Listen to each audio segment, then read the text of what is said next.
Masih semangat siang hari ini? Semangat. Oke, semangat semua deh.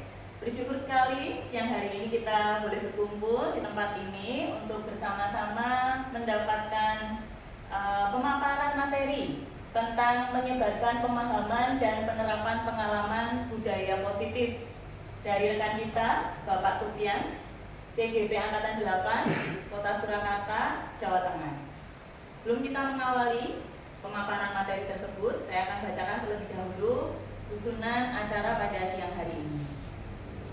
Yang pertama, pembukaan, dilanjutkan dengan sambutan dari Ibu Kepala Sekolah SD Negeri Kedung Lugu. Berikutnya, pemaparan pemahaman dan penerapan pengalaman budaya positif dari Bapak Sofyan, dan dilanjutkan dengan sesi tanya jawab dan diakhiri dengan penutup. Acara yang pertama, pembukaan, kita akan bersama-sama berdoa. Menurut agama dan keyakinan masing-masing, mari bersama kita berdoa.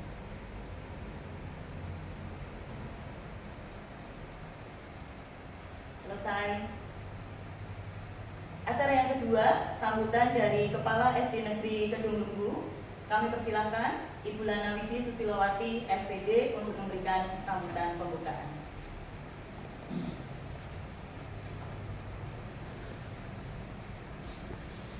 Bapak Ibu Dewan Guru SD Kedung Lugu yang saya hormati, selamat siang.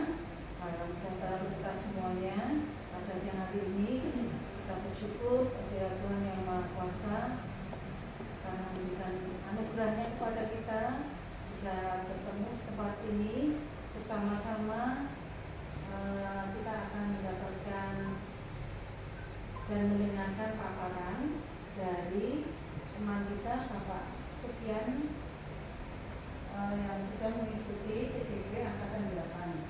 Nah, Bapak Ibu, nanti paparan dari Bapak Sufyan adalah menyebarkan pemahaman dan penerapan pengalaman budaya positif. Harapan kami setelah kita mendengarkan paparan dari Bapak Sufyan, kita akan mendapatkan wawasan baru tentang budaya positif yang juga akan kita terapkan di sekolah kita di SD Negeri Kedung Lugu. Demikian dari saya. Selanjutnya Pak Sufyan bisa memulai paparan pada siang hari ini. Terima kasih. Terima kasih, Ibu Lana. Berikutnya, kita akan bersama-sama mendengarkan pemaparan materi dari narasumber kita, Bapak Sufyan. Kami persilakan di depan dan memberikan materi. Oke. Bismillahirrahmanirrahim. Assalamualaikum warahmatullahi wabarakatuh. Waalaikumsalam. Selamat siang dan salam sejahtera bagi kita semuanya, Bapak Ibu sekalian. Untuk hari ini, alhamdulillah kita bisa berjumpa dan rawuh semua. Di mana kesempatan hari ini kami akan menyampaikan pemaparan bagian dari tugas kami di pendidikan guru penggerak ini tentang budaya positif di sekolah.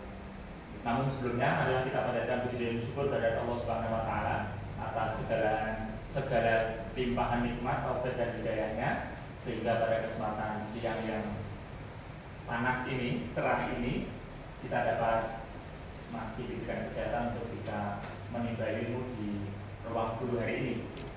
Sholawat dan salam semoga senantiasa tercurahkan kepada junjungan kita Nabi Muhammad SAW. Bapak Ibu yang kami hormati, saya kira hari ini bukan berarti saya yang lebih pandai, hanya saja ini adalah sesi untuk sharing bersama, belajar bersama ya, dari kegiatan CGP Angkatan 8 ini, di mana untuk materi atau tema yang akan kita bicarakan adalah tentang budaya positif di sekolah. Bapak Ibu tentu sering kita dengarkan tentang budaya. Budaya itu apa, Bapak Ibu? Kebiasaan, apalagi adat, budaya adat. Nah, untuk masalah budaya ini adalah, kalau dalam hal ini nanti adalah suatu kebiasaan di lingkungan sekolah kita yang membudidaya. Artinya dari pembelajaran, pembiasaan yang lama-lamaan menjadi suatu budaya, tentunya adalah budaya yang positif di sekolah kita. Untuk pembelajaran hari ini ataupun materi yang akan kami sampaikan, yang pertama nanti ada perubahan paradigma belajar seperti apa di kurikulum Merdeka ini, kemudian disiplin positif, nilai-nilai kebajikan, kebutuhan dasar manusia, motivasi perilaku manusia, posisi guru atau posisi kontrol guru, kemudian keyakinan kelas, yang terakhir adalah segitiga restitusi. Ada beberapa hal yang sudah kita akrab dengan istilah ini, ada juga yang mungkin baru di antara kita. Nanti kita ikuti bersama. Kita masuk yang pertama adalah pembelajaran dengan paradigma baru. Pembelajaran yang diharapkan ini adalah pembelajaran yang diusung oleh dari filosofi Ki Hajar Dewantara ini adalah pembelajaran yang berdiferensiasi, artinya pembelajaran yang disesuaikan dengan kebutuhan siswa. Different itu kan perbedaan ya, benten-benten. Maka dalam filosofi, kalau kita mau belajar lagi tentang filosofi yang diangkat oleh Ki Hajar Dewantara, itu guru itu ibaratnya seperti petani, dimana diibaratkan di situ petani itu harus mampu menumbuhkan benih yang tadinya benih itu biasa saja menjadi benih yang luar biasa. Petani tugasnya adalah mengolah tanah, kemudian meraku dan seterusnya. Ataupun ada juga tanaman. Tanaman ini adalah seorang siswa. Siswa ini tentu ketika kita menanam padi, maka tidak bisa kita merawatnya seperti menanam jagung. Artinya harapan dari Ki Hajar Dewantara itu adalah kita mengajar anak itu sesuai potensi masing-masing. Ketika kita nanam padi, tapi perilaku kita kok seperti nanam jagung, ya nggak sesuai. Padahal padi itu suka air, jagung suka yang agak kering misalnya seperti, atau dengan tanaman yang lain, tentu berbeda. Artinya berdiferensiasi itu adalah kita melayani murid itu dengan sesuai dengan kebutuhan mereka, berbeda-beda. Berbeda tentu dengan pembelajaran yang sebelumnya, terkadang kita masih menganggap anak itu pokoknya podo, sesuai dengan yang kita harapkan. Maka filosofi yang kedua dari Ki Hajar Dewantara itu adalah guru tugasnya adalah menuntun. Kita ingat bahwa konsep penuntun itu seperti apa? Ya nuntun. Menuntun itu memberi teladan, mengajak bersama. Bukan seperti waktu kita sebelumnya adalah menuntut. Ucap dituntut ini, salah semua ini dan seterusnya. Harapannya seperti itu. Ini artinya wacana yang saya kira juga luar biasa ketika diterapkan. Ini agak berat PR kita bersama untuk bisa menjadi seorang guru itu sebagai penuntun. Untuk goalnya adalah mewujudkan profil pelajar Pancasila. Seperti kita ingat, profil pelajar Pancasila ada 5 nomor 6. Oke, kita hafalkan bareng-bareng. Berikutnya di sini pelajar Pancasila. Ada nih, saya buatkan lagu yang sudah familiar, pelajar Pancasila. Ngerti nggih? Ada yang sudah apa? Nah, betul. Pelajar Pancasila beriman dan bertakwa pada Tuhan Yang Esa dan berakhlak mulia, berkebinekaan global, mandiri gotong royong, kreatif dan bernalar kritis. Dari kritis siapa? Bener deh kalau murid atau nanti dipraktekkan dengan anak-anak, insya Allah apa? Sing berapa di foto? Ada 6 profil pelajar Pancasila. Kita ulang bareng-bareng ya. Dengan nada apa nih? Nadanya beca itu ya? Enggak tahu lah. Saya mau Pancasila. 1, 2, 3. Pelajar Pancasila beriman dan bertakwa pada Tuhan Yang Esa dan berakhlak mulia, berkebinekaan global, mandiri gotong royong, kreatif dan bernalar kritis. Harapannya adalah goalnya ini. Ini adalah nilai-nilai yang disarikan dari beberapa nanti nilai-nilai kebijakan tadi. Nilai kebajikan itu adalah nilai universal. Kebaikan universal itu artinya terlepas dari suku, agama dan lain sebagainya. Kemudian disarikan menjadi profil pelajar Pancasila. Harapannya seperti itu. Nah, kemudian ada miskonsepsi teori kontrol. Dulu kita menganggap bahwa anak itu bisa dipaksa sesuai kehendak kita. Kemudian guru mengontrol siswa atau murid, kemudian semua penguatan positif, efektif dan bermanfaat. Kemudian ilusi bahwa kritik dan membuat rasa bersalah mampu menguatkan karakter. Kemudian itu hanya ilusi semua. Kemudian bahwa orang dewasa berhak memaksa. Ini adalah berkaitan dengan pembelajaran sebelumnya, di mana seseorang itu bisa dikontrol oleh guru. Artinya dulu beranggapan bahwa murid itu mau dibuat apapun itu tergantung gurunya. Ternyata tidak sesuai. Dalam ibarat adalah semua kontrol ini adalah dikembalikan kepada kita. Pilihan, ada nanti teori pilihan. Ini ada awalan juga, di mana mengubah paradigma stimulus respon ke pendekatan teori kontrol. Di sini kita bandingkan tentang stimulus respon tentang dunia dan teori kontrol tentang dunia. Kita menganggap kalau di respon, stimulus respon ini menganggap bahwa kebutuhan manusia itu sama. Teori kontrol itu menganggap bahwa realitas kebutuhan kita itu berbeda, dan seterusnya. Inti dari teorinya adalah bahwa teori kontrol ini kembali kepada kita. Setiap manusia, setiap individu itu memiliki tujuan dalam bertindak, mempunyai pilihan-pilihan dalam dirinya. Nanti biar cepat. Berikutnya disiplin positif. Yang ini nanti akan kita sampaikan agak banyak nih tentang disiplin positif di sekolah. Disiplin ini kalau kita dengar disiplin itu apa? Kaitannya aturan, apa? Tata tertib, kebiasaan, budaya, hukuman, TNI, gitu. Jadi lebih kepada hal-hal yang sifatnya adalah aturan dari luar.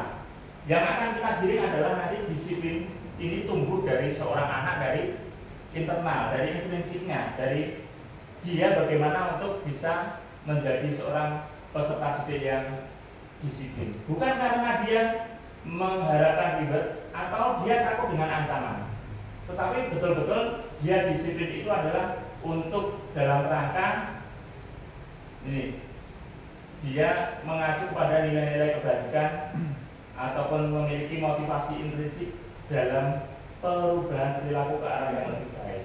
Bukan lagi anak-anak kita nanti ke depan itu disiplin bukan karena gen film guru ini, gen itu dia, gen ora dihukum. Ini yang sulit, karena ini adalah harapan dari pembelajaran kali ini adalah dalam rangka dia bisa tumbuh disiplinnya dari dalam diri. Konsep disiplin dengan identitas gagal.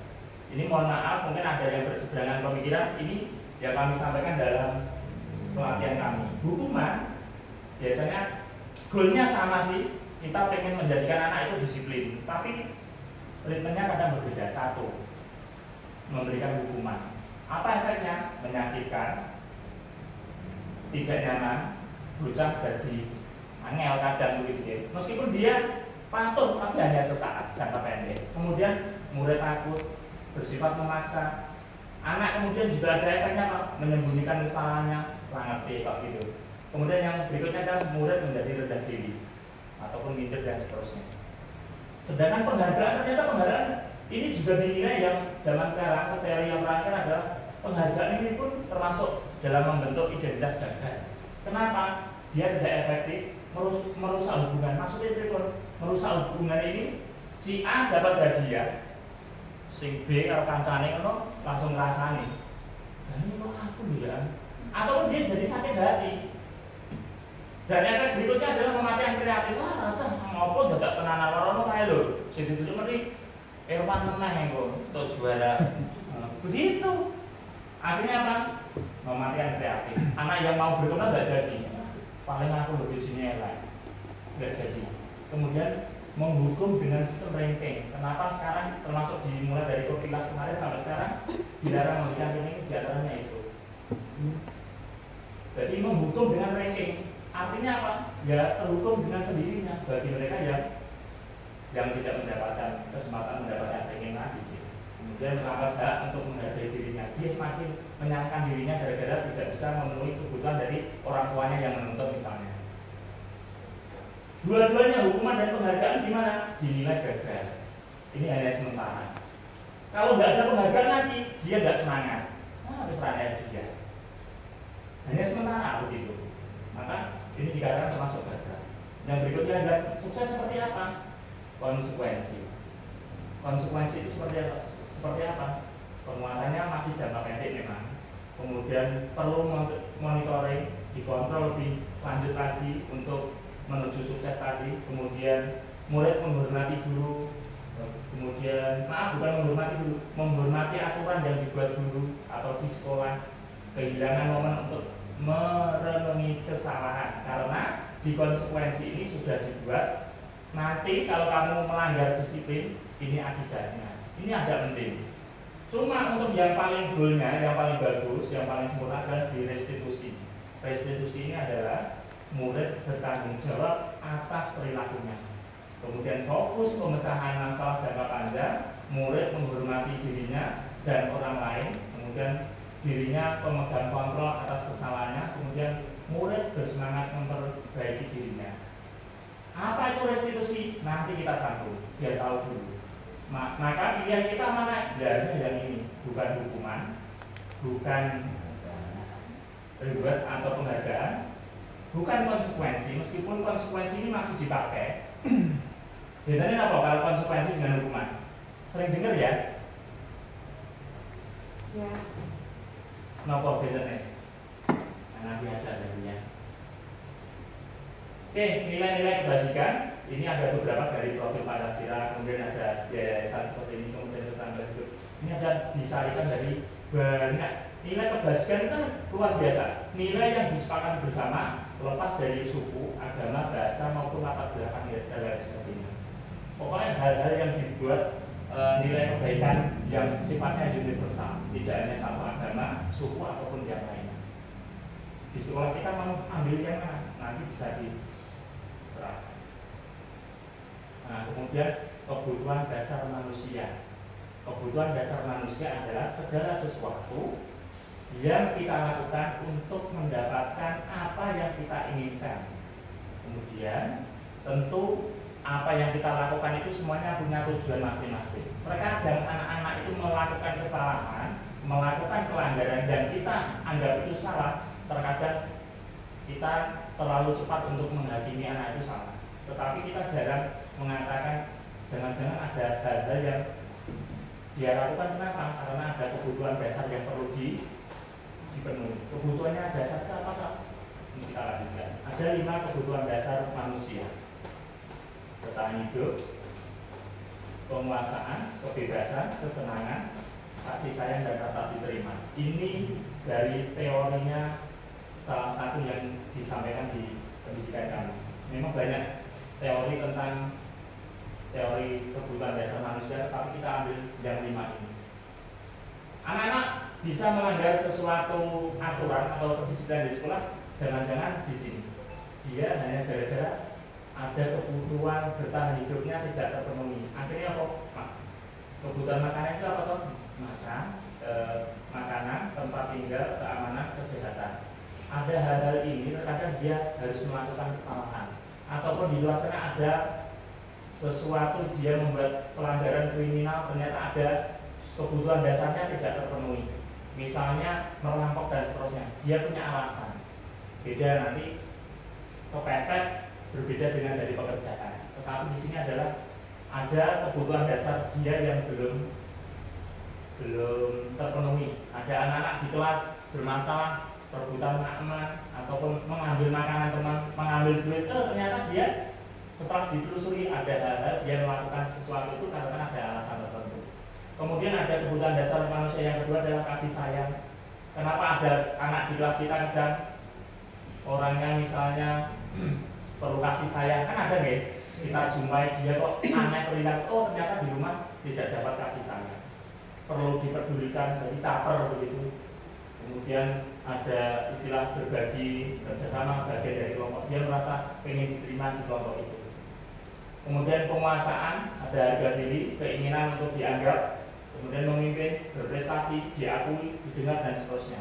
Dia melakukan sesuatu yang menurut kita melanggar. Oh ternyata dia setelah ditelusuri, oh dia itu pengen dilem, pengen diakui bahwa dia pintar, dia pengen didengar misalnya.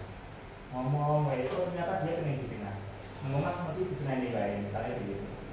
Kemudian ada nilai-nilai kebebasan yang perlu diterap oleh anak tersebut. Ada mandiri, memiliki pilihan, kemudian mencoba hal yang baru. Ada anak-anak termasuk kita menganggap anak kita yang agak berbeda gitu. Oh ternyata dia memang pengen ada mencoba hal yang baru. Ada pilihan, dia pengen mengutarakannya, belum ada disenangi. Kemudian kesenangan, ada humor, pengen antusiasme dan tertawa.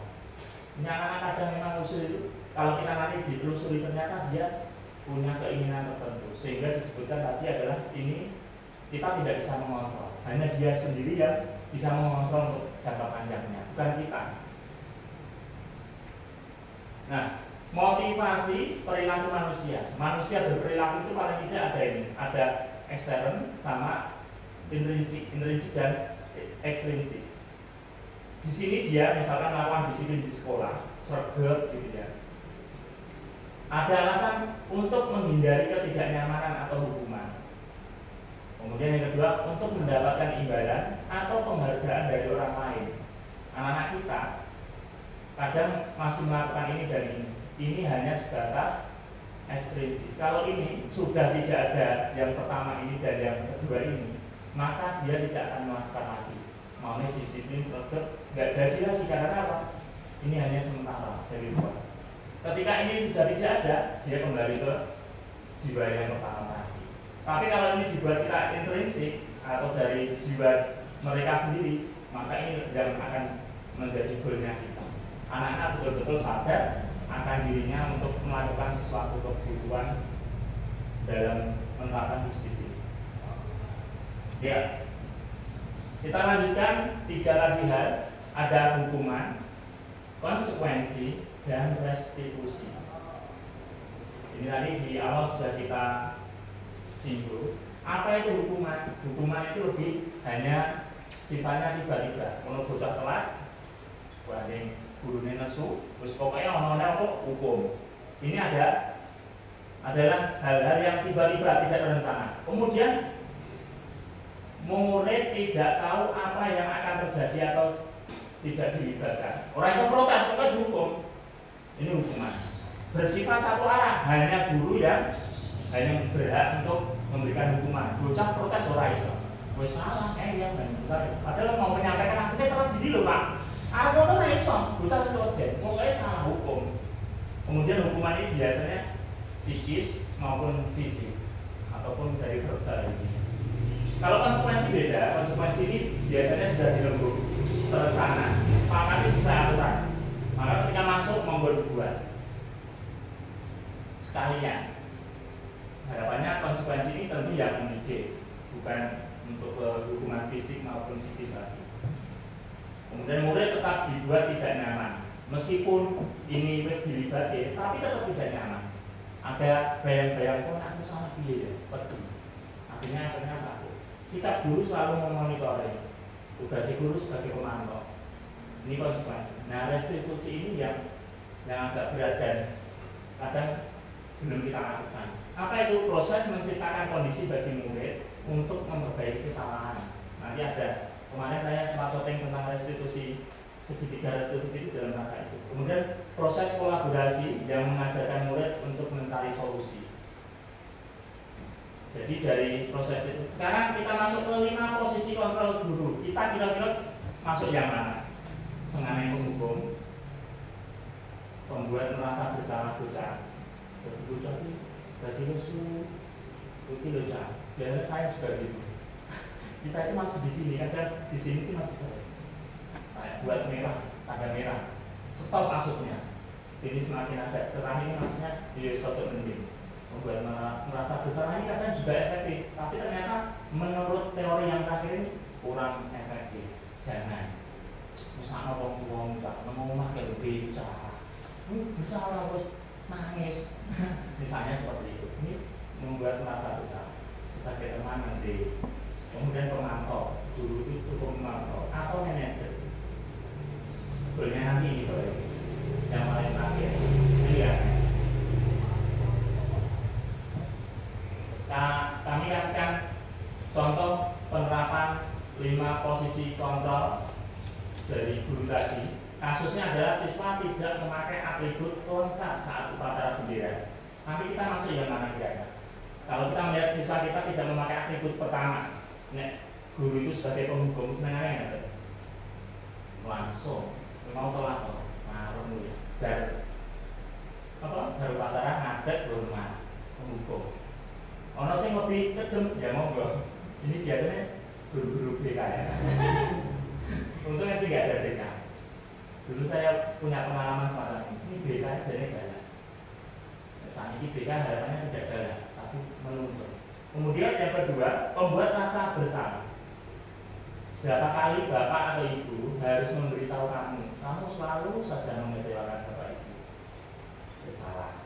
Atau dengan bahasa yang lain ya, yang sifatnya anak itu terus merasa bersalah.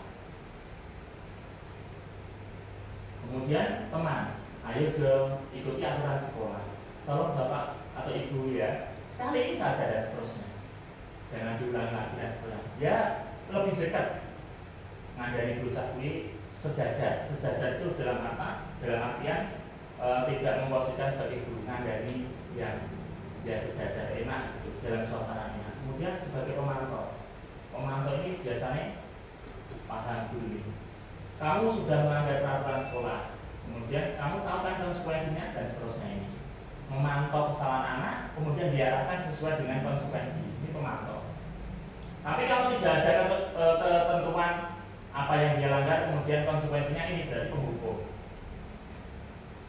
Yang terakhir adalah manajer.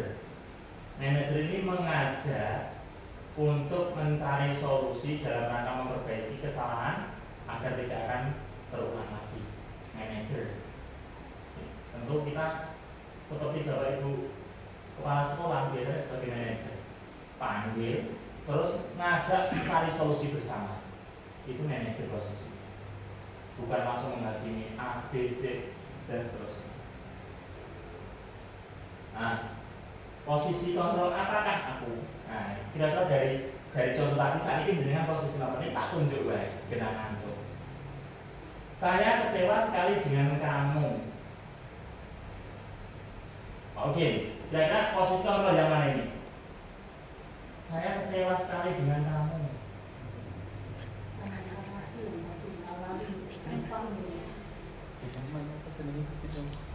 Ini yang tadi kira-kira kita itu masuk yang mana? Posisi.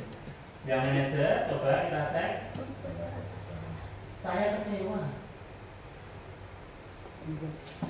Belum, tandanya. Misalnya dulu, apa? Sebagai pembuat merasa bersalah. Oke, rontok-rontok, remah-remah. Nih, tetap dia bisa diulangi kayak gitu. Kemudian yang kedua, kamu tidak pernah benar melakukan. Sama, kalau ini bantul. Membuat merasa bersalah. Ini tak sesuaikan satu-satu. Penghukum. Jadi langsung menjustis bocah. Salah terus kita iso-iso itu. Ini posisi kontrol sebagai guru penghukum. Meskipun tidak di sini ya, berarti verbal dipermalukan. Salah terus apa ya jadi bener.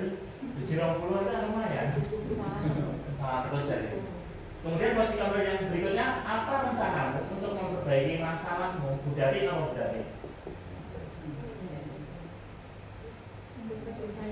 Ya, yang ini manajer. Jadi manajer ini adalah sifatnya dia justru untuk mengajak anak yang berbuat salah tadi untuk memperbaiki masalahnya agar tidak akan terulang. Kemudian berikutnya, ayolah lakukan demikian sebagai rumah. Teorinya ini Pak. Prakteknya yang sulit ya. Saya sendiri yang ngomong ini tadi sulit, luar biasa. Kamu tidak pernah mendapatkan nilai jika tidak mengerjakan tugas. Memantau. Sing keren? Memantau. Memantau. Pemantau itu adalah sesuai kondisi betul disampaikan apa adanya. Karena darah tidak nilai itu pemantau. Banyak salah ini konsekuensinya itu pemantau. Itu mending, itu sudah mendekati manajer. Cuma belum bisa memberikan solusi atas kesalahan yang dilakukan. Tadi saya sudah ngobrol di awal, Pak Irwan mau membuat aturan kelas gitu ya. Di sekolah-sekolah penggerak itu sudah menerapkan namanya tidak lagi memakai kata tertib kelas, tapi memakainya adalah keyakinan kelas. Kenapa keyakinan kelas? Kita ambil kata dasarnya kok yakin. Kemudian kalau ini aturan ya, atur ini mesti satu sisi. Aturan sekolah yang buat sekolah, bocah nggak dilibatkan. Aturan kelas misalnya, atau nanti aturan kelas diubah dengan dua sisi, melibatkan anak. Nanti tetap bahasanya keyakinan kelas. Bagi sekolah-sekolah penggerak sudah memakai ini di kelas. Kalau kita mau mengubah ya burung terlambat. Makanya kemarin visi misi sudah, sekarang masuk ke keyakinan kelas atau budaya sekolah. Mumpung sekolah kita juga baru dari budaya dua sekolah yang berbeda menjadi satu budaya sekolah yang bersama. Ini sudah bersama Bu Lana membuat budaya sekolah baru. Ini berat. Yang dulunya sini punya budaya, sini punya budaya gabungan. Kembali ke sini, mengapa harus keyakinan? Ada yang bisa menjawab atau sharing? Kenapa tidak peraturan kelas? Ya, kenapa? Mau keyakinan benar atau salahnya. Keyakinan mungkin bisa tahu benar salahnya. Ada yang lain? Yakin itu artinya bisa melakukan. Bisa melakukan. Ada yang lain? Keyakinan yang dibuat dari guru dan siswa, artinya ini adalah tadi kembali ke tadi ya, disiplin positif tadi atau perilaku positif tadi dimulai dari keyakinan. Yakin ya, yakin itu dari dalam diri. Misalnya kita yakin atas agama kita, misalnya jauh ini kembali ke agama. Meskipun dengan harga berapapun pasti kita tidak akan goyah dengan keyakinan yang lain. Artinya keyakinan ini saya ambil di sini kenapa keyakinan itu dalam rangka untuk itu timbul dari diri masing-masing, yakin. Ini efeknya dari disiplin intrinsik atau dari diri ini, dia akan melakukan sesuatu itu tanpa ada efek dari luar. Misalnya sekolah tidak ada hukuman, sekolah tidak ada reward, dia tetap akan disiplin. Ini berarti sudah menjadi keyakinan dalam dirinya bahwa misalnya kok nanti tidak ada surga dan neraka, tapi paling tidak dia yakin bahwa berbuat kebaikan itu suatu kebaikan universal misalnya. Dia yakin, tumbuh dari dirinya. Beda dengan peraturan kelas. Peraturan kelas ini mesti efeknya adalah diatur, ono hukuman begitu ya. Mungkin nanti kalau diterima difasilitasi guru kepala, kita kembali ke keyakinan kelas. Ya, keyakinan kelas itu seperti apa? Nanti lebih lanjutnya kita bisa. Ada pertanyaan pematik dari kami. Yang pertama, mengapa kita memiliki aturan memakai helm saat berkendara roda 2 atau motor? Jawabannya apa? Karena keselamatan. Biar selamat. Yang kedua, mengapa kita memiliki aturan memakai masker dan cuci tangan setiap saat? Kemarin waktu pandemi ini. Menjaga kebersihan dan kesehatan. Ini keyakinan yang tadi dengan jawab. Nomor cuci, biar selamat atau nilai-nilai keselamatan. Ini namanya yang jawaban ini tadi adalah keyakinan. Kemudian, mengapa kita memiliki aturan memakai masker adalah kesehatan. Ini adalah nilai ataupun keyakinan kelasnya adalah kesehatan. Jadi betul lagi dengan terus keyakinan kelas hanya itu tidak lagi ke aturan.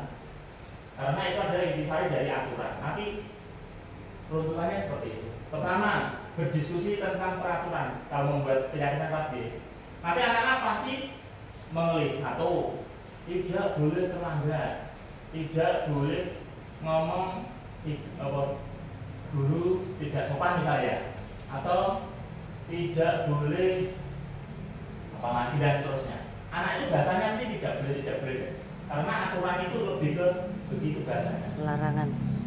Maka kalau kita membuat keyakinan kelas itu dari kalimat tidak boleh tadi menjadi namanya kesepakatan kelas. Kesepakatan kelas itu sebenarnya tidak boleh terlambat. Dari kalimat positif menjadi Datang tepat waktu. datang tepat waktu. Nah, kemudian keyakinan kelasnya apa dari datang tepat waktu? Kedisiplinan. Disiplin. Hanya itu, tidak lagi ke kenapa harapannya mudah diingat dan menjadi doktrin ke anak. Yaitu monggo kalau teori terbaru seperti itu. Jadi disarikan mulai dari aturan kelas tadi, kemudian kesepakatan. Kalau namanya kesepakatan berarti dua pihak diajak. Kalau tadi ada yang membuat misalnya dari kita, nanti enggak, biar mereka juga merasa. Ataupun kalau membuat konsekuensi masih boleh. Ini konsekuensinya misalnya diramaikan di awal. Kemudian terakhir menempelkan di kelas, menempelkan keyakinannya di kelas. Setelah anak-anak membuat, biasanya kalau prakteknya di pembelajaran kami memakai post-it itu, kemudian dituliskan, nanti disarikan yang membuat itu.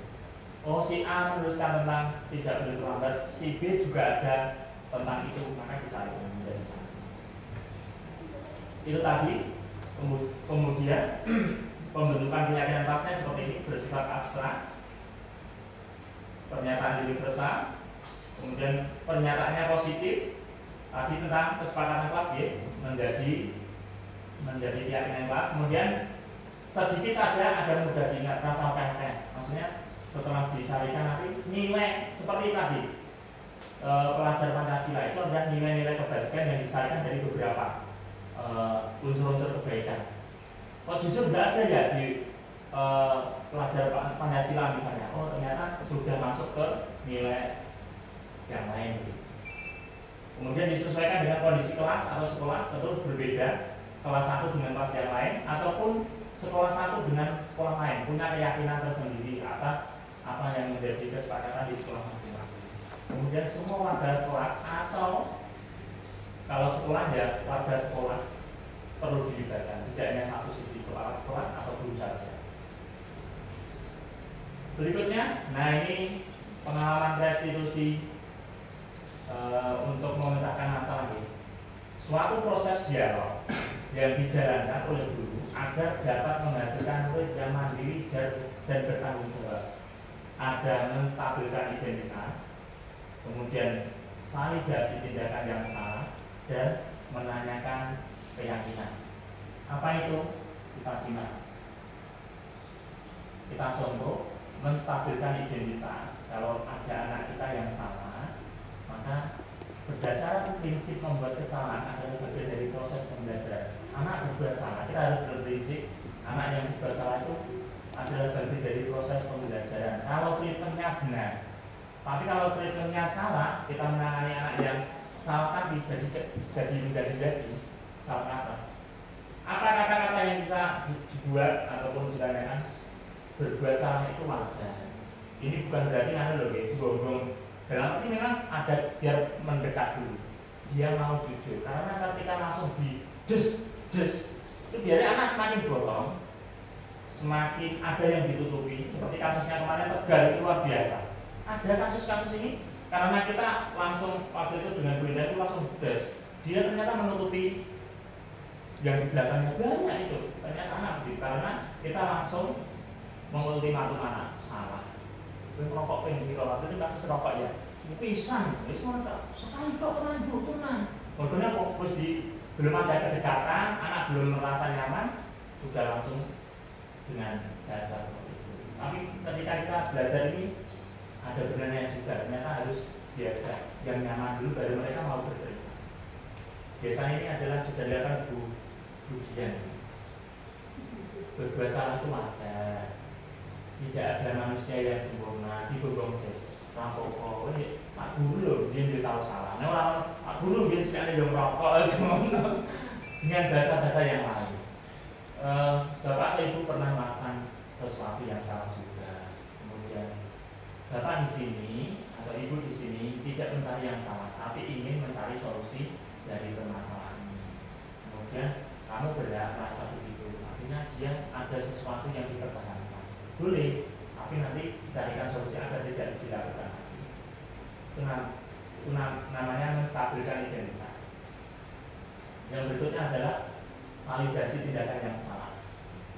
Berdasarkan prinsip setiap perilaku dia memenuhi suatu kebutuhan.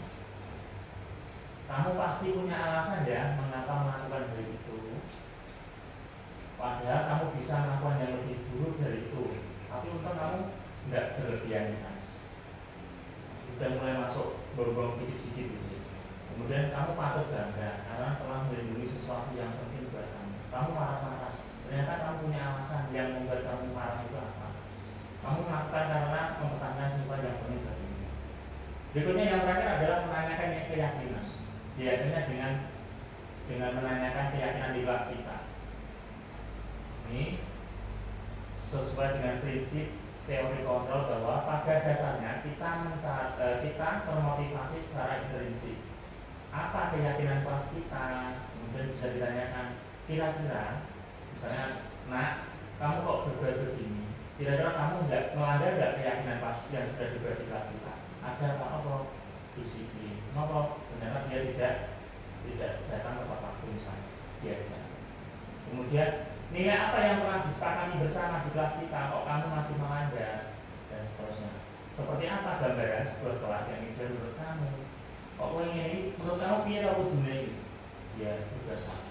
Kemudian kamu ingin menjadi orang yang seperti apa? Ditawarkan. Dalam rangka segitiga restitusi itu adalah dalam rangka mencari solusi. Setelah diajak, dia merasa nyaman, baru kita masuk. Ayo, boleh solusi ini untuk ke depan bagaimana? Ini tidak saya tampilkan. Ini kemarin praktek. Nah ini kan enak karena apa? Di setting ya. Nah, ini juga kasusnya kemarin. Misalnya ini saya kasih gambaran Vito ini kebetulan dia tidak. Ini kalau ini jangan, ini rusak dulu. Rusak apa nih? Nanti nggak usah dibaca teknya. Saya hanya menceritakan. Ini Vito kemarin kebetulan dia marah-marah. Saya buat di skenario dia marah-marah gara-gara apa? Dia melakukan marah kemudian mendobrak meja kepada salah satu temannya. Gara-gara dia sering dicontai. Kemudian ternyata dia punya alasan kenapa dia berbuat seperti itu. Kemudian diajaklah berdiskusi. Kira-kira generasi global ini dia. Kemudian dia mencari solusi sendiri. Itu harapannya ya untuk ke depan seperti itu. Sudah saya kira itu. Tidak banyak, tidak praktek. Pokoknya sesuai janjinya setengah jam. Bapak Ibu yang kami hormati, ini berbagi, semoga bermanfaat. Ngantuknya semakin ngantuk, nanti bisa dilanjut. Kemudian, monggo nanti ada hal-hal ini memang perlu kita sampaikan terus.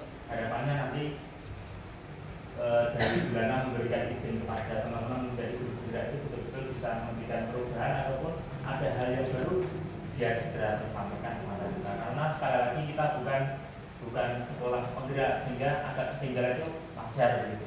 Terima kasih. Waktu berikutnya kami sampaikan pada Ibu. Ternyata banyak hal baru, paradigma baru yang seharusnya segera kita adaptasi di sekolah kita, ya. Baik itu tentang budaya positif, kedisiplinan, tentang kebutuhan dasar manusia bagi anak-anak kita, dan seterusnya. Nah, mungkin ada pertanyaan atau boleh sharing dari Bapak Ibu yang mungkin bisa menguatkan kita semua juga untuk nanti ke depan bisa melangkah membuat keyakinan kelas ini, Pak Sofyan. Baik, saya beri kesempatan bagi Bapak Ibu yang ingin bertanya ataupun sharing. Bapak Udin dulu. Pak Udin silakan. Terima kasih ya Pak Sofyan. Mau bertanya, seandainya ada kegiatan atau kejadian di mana itu belum ada keyakinan kelasnya, bagaimana? Mungkin ternyata kok ada, mungkin kayak tindakan tiba-tiba uang di dalam kelas itu ada yang hilang, uang sakunya anak. Ternyata di dalam sebelumnya kita itu belum buat keyakinan kelas. Apakah nanti dibuat yang baru atau ya udah gitu aja, Pripon? tampung dulu dulu. Baik, ditampung dulu. Terima kasih Pak Udin. Berikutnya penanya yang kedua, Pak Joko silakan. Saya cuma untuk saja menyikapi. Berarti dalam paradigma baru ini bagaimana kita menyikapi dan bersikap. Endingnya menurut hemat kami itu ada rasa cinta dan kasih sayang. Ya, apakah pernyataan saya ini dibenarkan dalam paradigma baru? Itu yang pertama. Kemudian untuk keyakinan, membangun suatu keyakinan itu kan muncul dari bahasa Indonesianya apa ya, muncul dari dirinya sendiri. Itu membuat kesepakatan sebuah keyakinan yang akan digunakan bersama itu tentunya ini perlu ada apa kerangka ya, bukan kerangka, ada bisa keluar yang bisa berteman, artinya ada pengorbanan juga, harus merelakan pengorbanan dalam sebuah keyakinan atau setidaknya ada sedikit mengorbankan keyakinan yang tujuannya nanti positif. Itu menurut keyakinan saya juga punya keinginan untuk diberikan tanggapan atau sikap dari Bapak pemaparan ini. Terima kasih. Terima kasih Pak Joko. Termin 1, 2 penanya dulu Pak Sofyan. Dimulai dari pertanyaan dari Pak Udin tadi, apabila ada anak yang bertindak sesuatu kesalahan tetapi belum ada dalam keyakinan kelas, itu bagaimana baiknya? Terima kasih Pak Udin atas pertanyaannya, artinya betul-betul menyimak luar biasa. Dan begini, di materi akhir kami sampaikan di sini, maka ketika ini sebenarnya dalam rangka ketika anak melakukan kesalahan, maka diajak ke sini Pak. Meskipun ada aturan atau tidak, ini adalah satu rangkaian yang harus kita lakukan dalam menyikapi anak yang salah, sehingga tidak terjadi hukuman, tidak terjadi misalnya konsekuensi belum dibuat juga, maka diajak ini. Karena di sini adalah arahnya mereka diajak berpikir dengan panggilan anak tersebut, kenapa kamu mengambil uang misalnya, kok orang temu? Kalau nggak temu berarti secara umum ada diajak. Perbuatan kita itu kira-kira benar atau salah. Kalau nggak ada keyakinan kelas, pasti dia salah. Salahnya di mana? Oh, melanggar hak milik, harus menghormati. Itu nanti namanya keyakinan menghormati harusnya. Gitu. Kemudian distabilkan. Kalau ketemu lebih enak, Pak. Ketemu orangnya itu enak, diajak ngobrol. Kalau nggak ketemu begitu, secara umum diajak melakukan pemetaan masalah itu melalui segitiga diskusi ini. Itu nih Pak ya. Kemudian cari solusi bersama. Kalau begitu, misalnya di kelas dengan kok sering hilang, maka harus ada keyakinan dibuat. Setelah itu nggak apa-apa dibuat keyakinan. Tapi kalau belum dibuat, maka diajaklah menjadi kegiatan restitusi. Gitu nih. Itu. Kenapa ini dibuat seperti itu? Jadi tidak menjustin. Kelas kita itu sudah diopos daripada kita mengatakan yang tidak, sehingga diajak aja dengan kegiatan-kegiatan bahasa yang positif, kemudian mencari solusi bersama. Masa kita ya, Pak Joko. Yang berikutnya dari Pak Joko, benarkah di dalam budaya positif ini harus ada cinta dan kasih sayang di dalamnya? Kemudian yang kedua, dibutuhkan pengorbanan untuk membentuk keyakinan kelas bersama ini, Pak. Mungkin Pak Joko mempertimbangkan butuh waktu yang lama untuk menyamakan keyakinan. Baru muncul dari dirinya sendiri. Iya, betul. Ini Pak, yang pertama tadi perlu kasih sayang, betul. Jadi dalam melibatkan atau menuju budaya yang positif, disiplin yang positif, perlu adanya rasa kasih sayang. Rasa kasih sayang terhadap siapa? Tentu kalau di dalam kelas maupun secara kelompok teamwork di sekolah kita ya tentu ada rasa kasih sayang, kemudian diturunkan menjadi saling menghormati dan seterusnya tadi kan. Perlu ada sifat tersebut. Tak paus.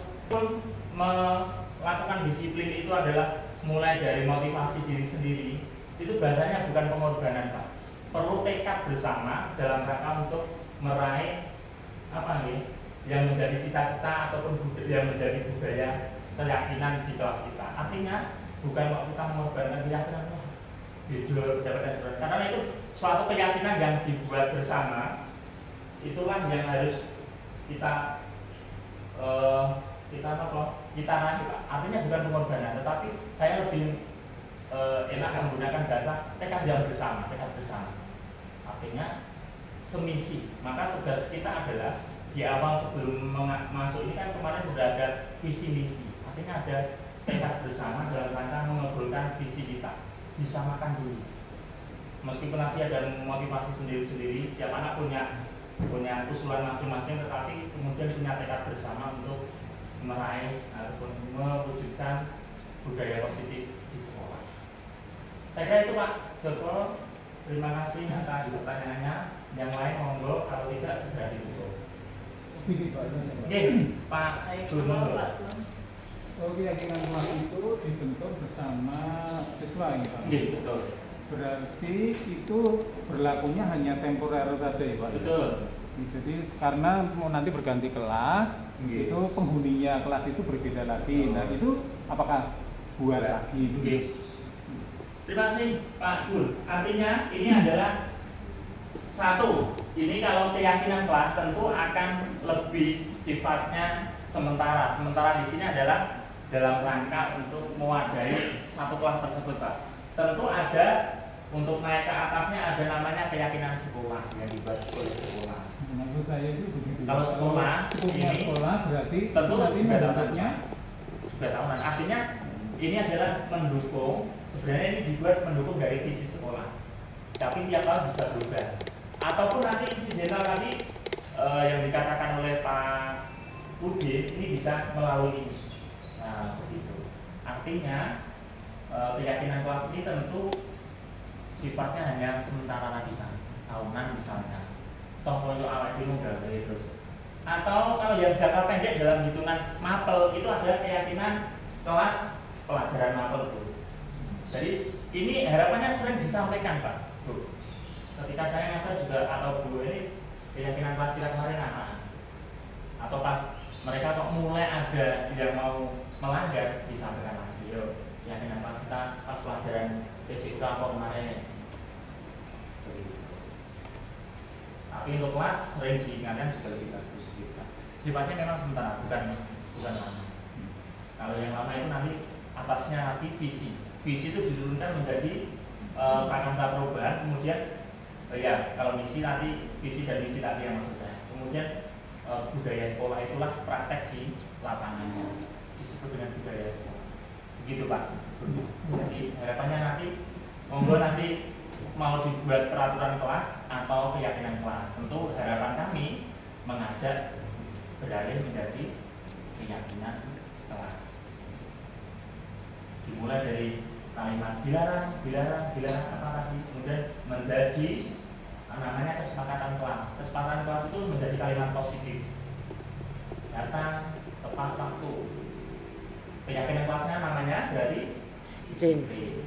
Misalnya tidak boleh mengambil barang milik orang lain. Kesepakatan kelas dari apa? Saling Menghargai atau saling menghormati. dan terusnya. Kemudian apa untuk keyakinan kelasnya? Saling tidak usah saling ya, langsung satu kata yang jelas apa? Menghormati.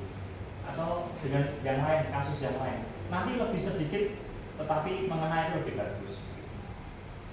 Itu Ibu, matur suwun sedaya ampun atau teman berikutnya. Cukup ya Bapak Ibu. Baik, terima kasih Bapak Ibu guru yang berbahagia.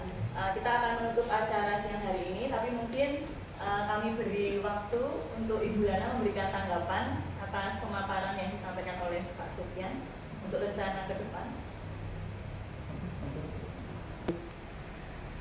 Terima kasih Bapak Ibu guru, kita sudah mengikuti bersama pemaparan dari Pak Sofyan tentang pemahaman dan penerapan pengalaman budaya positif. Selamat siang. Untuk menutup, kita akan berdoa bersama-sama. sesuai agama dan keyakinan masing-masing. Mari kita berdoa.